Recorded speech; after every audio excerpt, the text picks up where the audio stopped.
When I was going through the height of my reliving my traumahood, I had 5 children in a blended family under the age of 9. So 14 months old to 9 years old. That was a lot. And yeah, I had to do it with medication because I couldn't cope and because I didn't want to be alive on this planet anymore. And I also didn't want to leave the planet because I wanted to be with my kids. I wanted to be their mom. And I wanted to be a mom that was healed and able to show up for them. But first I had to show up for me.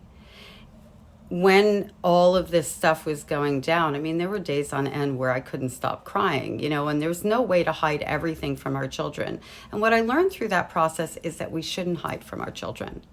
What I learned from that process was to explain to them in age-appropriate ways that mommy's sad and that it has nothing to do with them, that there were things that happened when she was a little girl that I needed to face and work through, again, in age-appropriate ways. And that opened dialogue. That opened things for my kids to be able to ask me questions. Keeping in mind also, I was no contact with my mother's side of the relatives, not family. So it gave them, it gave us, I think, a connection of communication that we otherwise wouldn't have had.